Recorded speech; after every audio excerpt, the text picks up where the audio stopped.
picture showing the life in Polasov. You see, here is Amon Get when he married in civilian wedding his second wife. Here is he's with his girlfriend, Mayola. Here is with Mayola. Here is the original villa. And here is when Schindler is getting in 1962 the righteous Gentile status. He was thinking only about his people. I have to send every time my son was born a picture of my son, my daughter was born a picture of my daughter. Everybody, now you imagine 1,300 people from all over the world was sending pictures. He has a tremendous collection.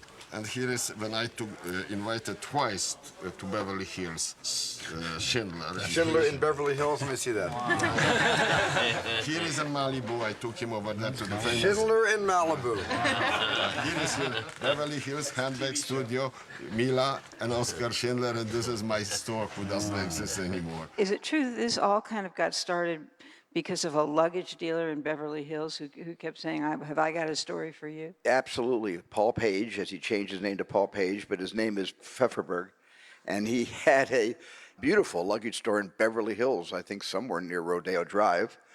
And a Australian writer came into the shop looking for something to, I guess, pack his socks in, and was looking for a small valise. And Poldek said, what do you do for a living? He said, I write books. And Poldek said, have I got a story for you? That's exactly how it started. The book came out and won the Booker Prize in 1982. And your mentor at Universal, Sid Sheinberg, thought you ought to do it. But you weren't ready at that point in your life to take this on. No, he read a review in the New York Times, in the New York Times book section. And it was a Sunday, and the ET had just opened, I think, 2 weeks before that, so we were all pretty euphoric. And he said, I have your next movie. And he said, I'm sending a messenger over to your house with your next movie. And 2 hours later, somebody showed up with just a cutout of the New York Times book section, a review of Schindler's Ark, I think as it was called at the time. And I remember reading it, and it was even the review was dense. It was really dense. And so I got the book, and it took me like a month to read it. It was very, very difficult for me to read that because it was full of so many confirming facts. I mean, he dotted every I and crossed every T and just did an amazing job of research and collation and presentation. And when I got to the end of the book, I called Sid and I said, I don't know how to make this movie. I don't know how to tell the story. I just don't. And I didn't for a long time. A lot of things had to come before I could tell the story. A lot of other films had to happen first.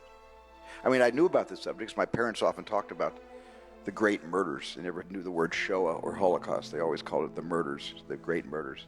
So this was an open discussion in our house, but at the time, no, I wasn't ready yet. Does anyone ask about me? Back home? Everybody, all the time. Caroline, you're wearing a Schindler ring tonight, right? That Stephen gave you.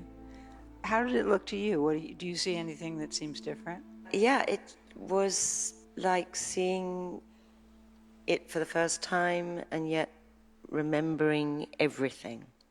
I just felt that every scene was a tiny masterpiece in its own right. You know, just how carefully Stephen had put it together, how detailed everything was, and just how perfect every performance was, from just someone who had one line or even a look. And that is a testament to your genius. It really is. Thank you. Thank you. But we're missing a number of people up here on stage tonight. Certainly Ray Fiennes, who I think was extraordinary. But the person who really should be sitting up here next to us is the writer Steven Zalian. This is his movie as much as it's ours. They say that no one dies here. They say your factory is a haven. They say you are good. Who says that? Everyone. Steve had written a number of drafts, but there was one particular draft Steve wrote, and I read it in the evening with Kate. And we got to the end of the script, and we were both in tears. And it was the best draft Stephen had written after multiple drafts. And Kate says, "You're making this movie right now, aren't you?" And I said, "Yeah, right now." But I was making Jurassic Park right now. That was the problem. And I didn't want to miss the winter. I knew I had to be shooting in January in Poland.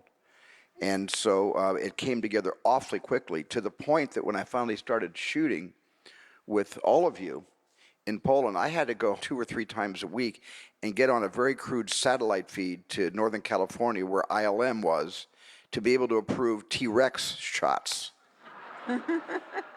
And it built a tremendous amount of resentment and anger that I had to do this, that I had to actually go from what you experienced to dinosaurs chasing jeeps.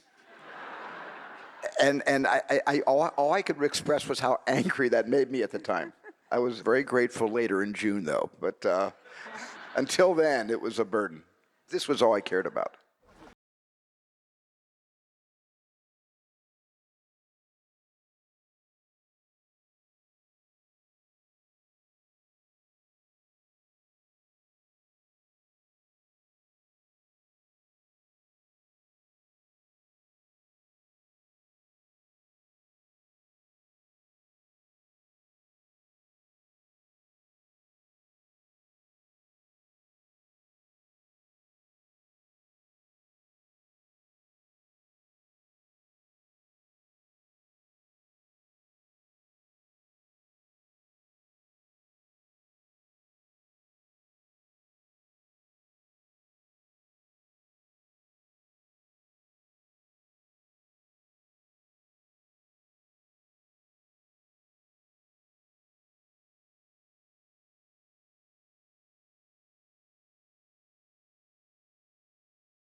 Very hurried costume fittings on Monday, Tuesday, and on Wednesday morning, incredibly early, we were at the gates of Auschwitz.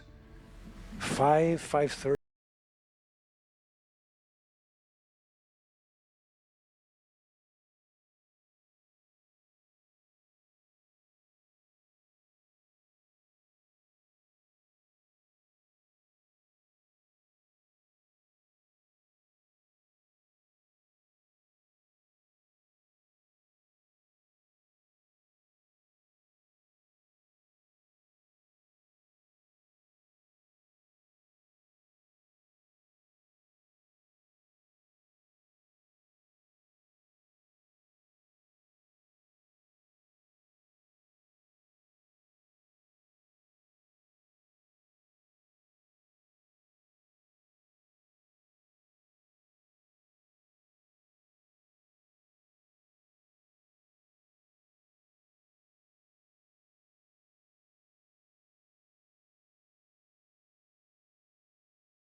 My little scene, and my knees were literally shaking. Hey! What are you doing?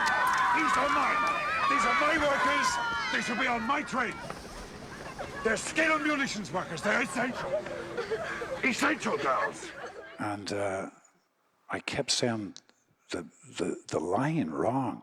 I need this child to polish the inside of metal casings. It should have been metal shell casings. But anyway, that's 45 millimeter. Yes, 45 millimeter. So, and then we started this journey. But it was this journey that was just, every day was a master class, being with Stephen, being with Ben especially, Rafe, who became a very, very dear friend, still is, Caroline, and Beth, and it was just quite an extraordinary experience on so many levels.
balcony.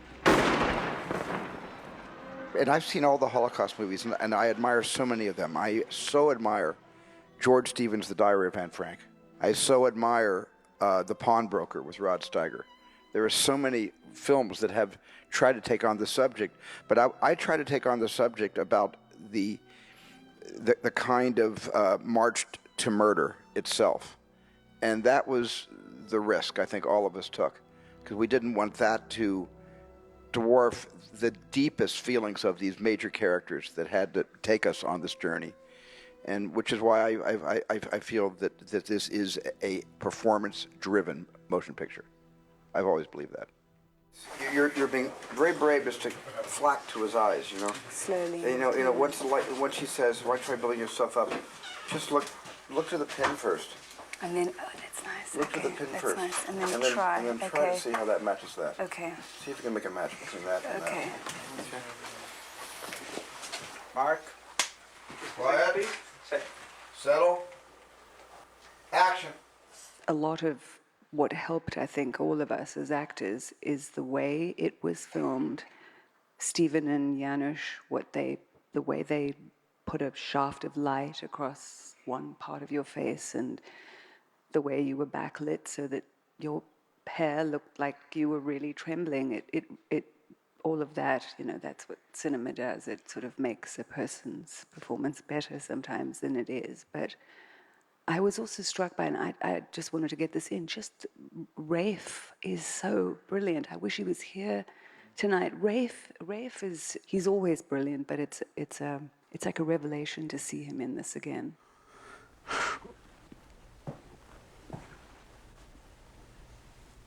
I would like so much to reach out and touch you in your loneliness. What would that be like, I wonder? I mean, what would be wrong with that? Rafe was very quiet and very inside, and he'd have a grand old time once we got off set. Rafe was sort of the wild child of the bunch. But you know, we shared a car to and from set, and I remember the day of shooting The Beating, and I was a little, sometimes you are beaten up, you know, you do the stage stuff, but you still get hurt and scratches and bruises, and Rafe was almost childlike, talking about other things all the way home. We weren't analyzing the scene. He was just, I think he was so good in it that he could just step out of it and be fine off set. Just let her on her own, bring her head up and look at the German on her own. On her own, she looks at the German. She's all groggy though, make her look very tired face. And on her own, she brings her head up and she looks at the German. Let me see her do that once. Do it for me now. Look up at her. Like that. That's good also. That's good. That's great. You come conscious at the very last moment. That's good. Like this. Like that. Yes, like that. Just like that. That's good. That's good. Yes. And then you bring it down all the way to the ground. Put it right to the ground. Right, face down. No, not that way. Face down. Face down. Face down. To musisz mi zrobić. Great. Action.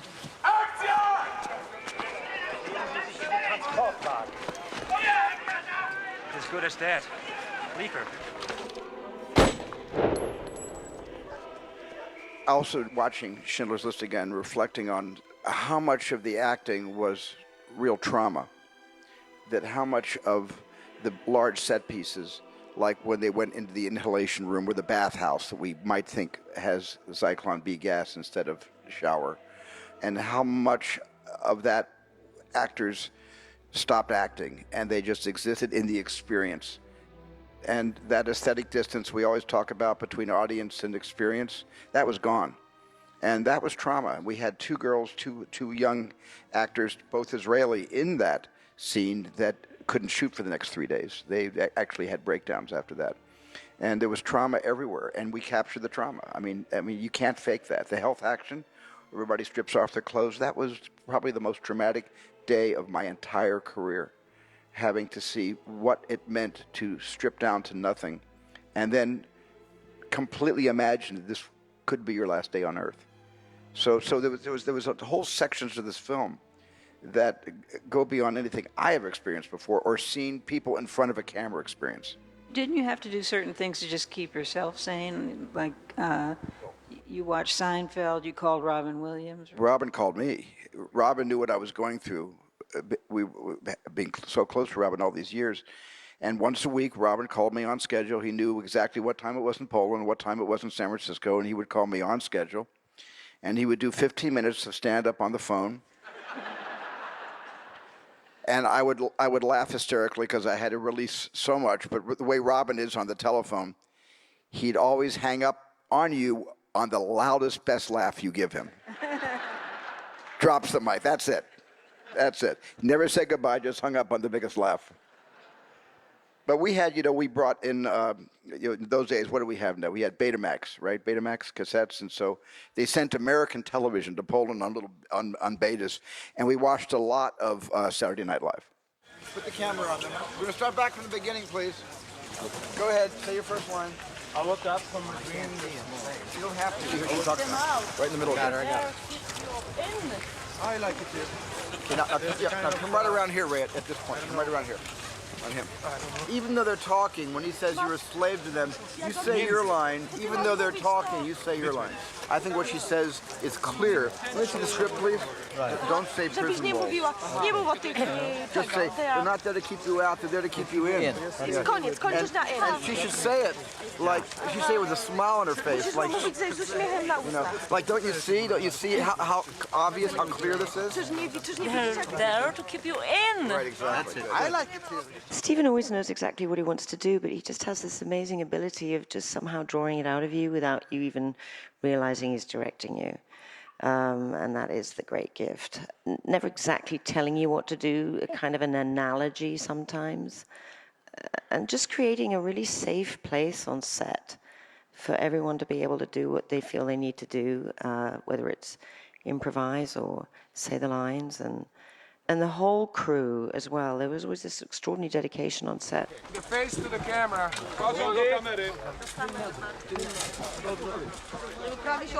Further, it's a better shot. This guy in the foreground, we could move him. That first guy. He's blocking. Yeah, right there. Good. Now, yeah, bring everybody back away from the fence. These guys over here, these guys working, the two women. That's good. Right, that's fine. No farther. Stephen, I believe it was the first time he had worked without a storyboard. And I've made some like 50, 55 movies since Schindler's List. I've never experienced a director so nervous and so almost terrified as Steven Spielberg was in the early days of shooting Schindler's List. And I've likened him to like an abstract painter with a blank canvas, with this energy and this story he has to tell. Not that he wants to tell, he has to tell it. It has to come out. And he has a potpourri of colors, and he has a brush, and he doesn't know which color to start with, but once he has that color on the brush and has committed to the canvas, then he was just going for it. It just came out. And there were times he was literally running with the camera on his shoulders, shouting to us, come on, over here, quick. Liam, get down there. Ben, over here. I mean, it was exciting, it was dangerous, and unforgettable.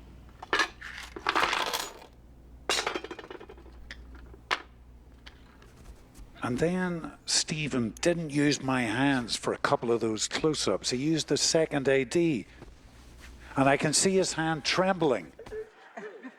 It always pisses me off. I was supposed to have a manicure, and I couldn't be bothered. I've potato fingers, and I should have had the manicure, but when it came for this little bit and this little bit, he used the second AD. And he's got a little tremble. Yeah. Oscar wouldn't have had that tremble. Yeah, but you got to make 50 films after Schindler's List. He didn't.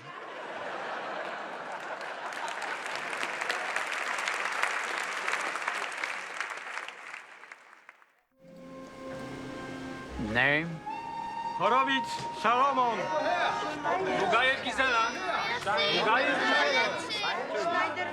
Most of the actors who played the Polish Jews were from Israel. I went to Israel to cast most of the Jewish cast. And I wanted all the Germans to be German or Austrian. There's a couple of really good Polish actors that are doing as best they can with the German accent, but most of the Germans were German, and I just know that it was a very hard thing for me, and I think I've told the story before, but I can tell it very quickly. It was a very hard thing for me to see the uniform and to give instruction of what I needed in the moment, but when they wanted to talk about Jaws or about E.T., for the first couple of weeks, I just didn't want to engage in anything other than the work. And they were being so kind, they were such good actors, but the uniform stopped me. It just stopped me. And when I said action, the power that came out of all of them, the scene where that one really fine Austrian actor was screaming at you, you know, your papers, Jew, your papers. Your card, Jew! Deine Papiere, Jude! Deine Papiere, Jude! That line! He's a very gentle, sweet man, but he's a tremendous actor, and he's terrified Ben and all of us in that scene. But I couldn't talk to him other than direct him. And then, Passover happened. Passover came. And somebody had organized some kind of a Seder at the Hotel Forum. And we went to the Seder, and we had Haggadahs in front of all of us, and everything was in the middle of the table. And a lot of the cast came in. And then suddenly the German cast came in, and the German cast sat next to the Israeli cast. And they read from the same Haggadah, German, Israeli, German, Israeli, German, Israeli, and I started crying. That broke it for me. And then the next day I talked about E.T., Raiders of the Lost Ark, Close Encounters, whatever they wanted to talk about, that was fine.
And stuff. Do you know what I mean?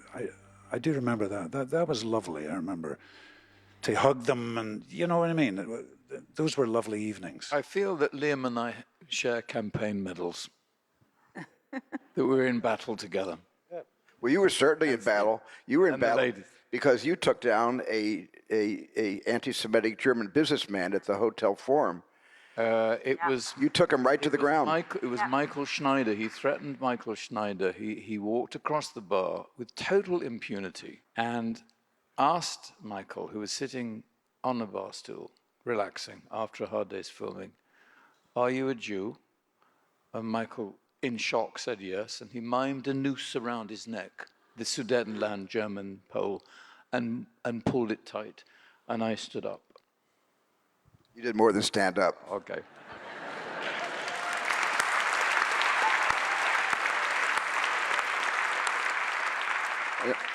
And if Rafe were here, he would tell you the time where he was standing in his full dress uniform between shots, and a woman called him to her. She was up on the third floor of an apartment, and she looked down at him, and she was trying to say something to him in Polish, and he didn't understand, and she finally got the English out. And she said how much she loved his uniform, and she wished all of you were back here protecting all of us again. Seriously, that was there were swastikas that were painted at night. So when we were driving to work in the morning, we would see the swastikas against walls and buildings, just painted for us, greeting us as we. It was like a repeat of that gesture, wasn't it? Yeah. How long were you in? You were partial off to liquidation. Alte liquidation. And where were you after liquidation? Auschwitz. Oh, you went to Auschwitz. How did you survive? By miracle. By miracle? Yes, by miracle. I have been 4 months in Auschwitz. You were 4 months from 1944? Yes. My family, Schweber and others were in Brnitz with Schindler. And I was at the committee after the war that we welcomed him. We came. Oh, did you were I in live Israel in when Israel. he was welcomed there every year? For his birthday, we welcomed him. And what was he like to you? What was your impression of Schindler? there is a saying in Jews: if you rescue one soul, you rescue the whole. You understand? The whole world. And this is my opinion. Of course, we had not so much money to give. He didn't take the money into his pocket because after the war he was very, very poor. Oh, he spent all the money to rescue his workers. Yes, he gave spent it every, to the every Deutschmark, Reichmark he had. He gave it to the German. Understand? To the German. Well, that's what our movie's about. Stephen, halfway through the shoot, 3/4 way through the shoot, had this idea that he would get the Schindler Juden together in, was it Jerusalem? Yes, it was Jerusalem. Yeah. And he would shoot this scene where stones are put in Schindler's grave. And so the night before the shoot, we had this party. And Stephen went to bed early because he's shooting the next day. So are we. And we had this amazing party. We all had quite a lot to drink. And the Rosner boys were playing the violins and stuff, and it was great. We all went to bed at like 4:30 or something in the morning. And if you were at that party. So, anyway, that's it. An extraordinary experience.